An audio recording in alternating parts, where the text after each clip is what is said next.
I want to welcome everybody. Stop, who are you?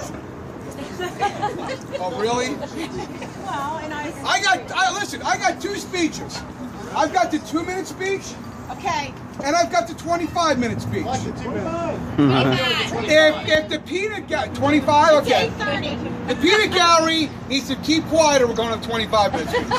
So, I am, I'll be picking up my sister. since my sister-in-law doesn't know me, I am Brian's dad, Tom McDonald, and I'd like to welcome everybody here. And I'd like to start by thanking Lori for putting this together.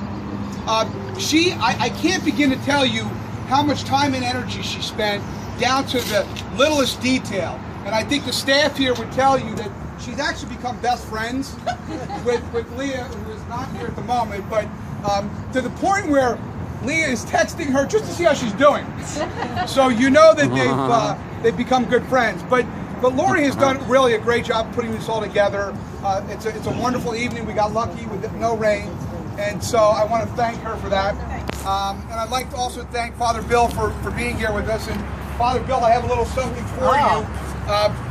It's a little intimidating when a priest comes over to your house just for dinner. Yeah. And not because you're not a wonderful guy, but you know, it's just a little intimidating. But we had a lot of great conversations over the 5 hours that he was at our house. He thought it was going to be an hour or two. Lori turned it into 5, but we had a wonderful conversation. And we talked about this, and I just wanted to give you this book. I think you'll enjoy this. Oh, wonderful. Thank you. We talked about this. So, all right, Father Bill. And it was 5 hours. Yes. And it was wonderful. Oh, was it Lori's fault? It was our fault. Yes.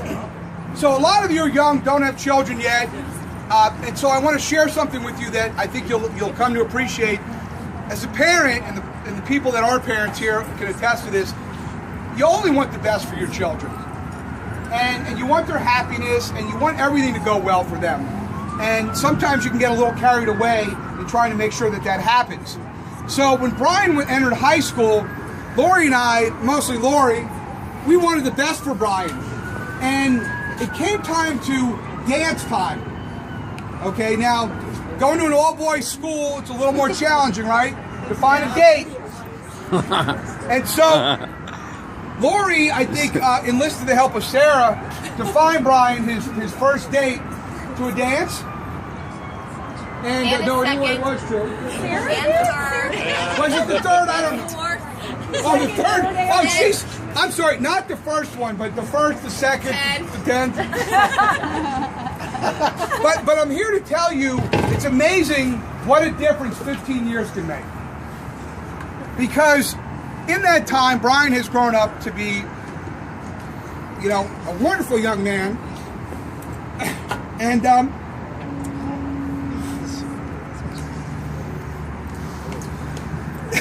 Here's the Brian. Brian no longer needs Sarah's help. Here we are 15 years later, and Brian is a day away from getting married to a beautiful and loving and intelligent and successful young woman. And he didn't need Sarah's help in finding Jess. Now, a lot of you may not know this, but the reason Jess was first attracted to Brian was his dance moves. Brian, you're taking away from my stage. I'm sorry, but trust me, I'm sure there's a lot more you can say about those moves. Around tomorrow. It's a long story.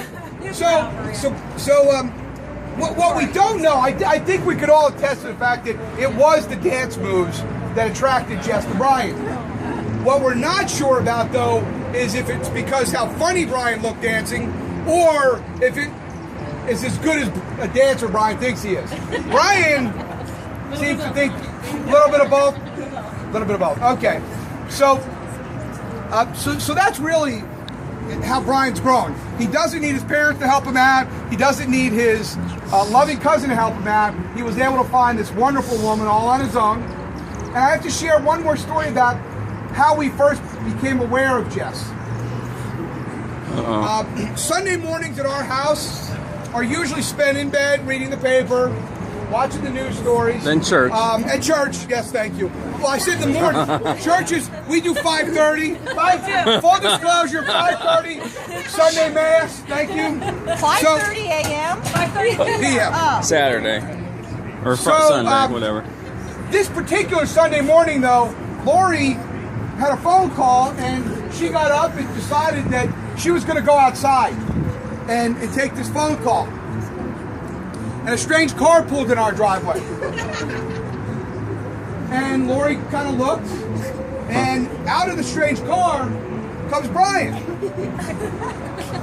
Now, I'm not sure what kind of car Jess has, but I think that's the description of the strange car that pulled in. And Brian explained to Jess that he lived with his roommates. He didn't explain his roommates were his parents. So, to Lori's credit, she is very inquisitive. But this time, she decided to just give it a pass. So Jess, she spared you. So. No, Brian walked up the front walkway to cut me off. I saw a beautiful girl with long brown hair in the car. That's all I saw. So that was the first time we became aware of Jess, but very quickly, the two of them became closer, and Jess spent a lot of time at our house. And, you know, as parents, like I said, you want the best for your children. And we were thrilled to meet Jess and get to know Jess because she is such a wonderful young woman. And she was very patient. She sat through lots and lots and lots of Sunday Giant football games. She attended lots of Xavier basketball games. She quickly realized that Brian's interest lied in sports, and when it wasn't sports, it was more sports. But she embraced that to the point where I even saw her once wearing a Giant jersey. So, thank you, Jess. I remember talking to Brian, and a wedding is not about the two of you as much as you'd like it to be. It really is about all of us. It's about two families coming together, because it's not just the two of you coming together, it's your families. And it's been great for us to get to know your mom and dad, Eric and Berna. I got to know Eric a little bit on the golf course today. I found out that he's very competitive with his brother Steven, and I think you beat him today? He did? So that scorecard is torn up, right?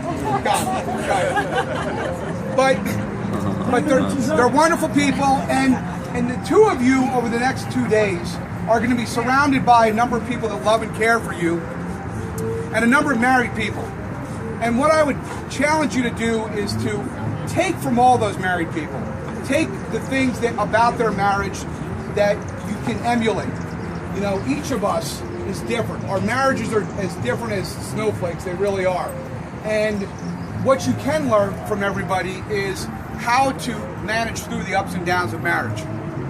And it's not going to be all happy times. It's not going to be like today and tomorrow. There are going to be challenges. And it's not about not having challenges. It's about what you do when you face those challenges. For example, Jess, when Brian decides that he wants to wear his Lloyd Price Xavier basketball jersey without a shirt underneath it in basketball games, that's a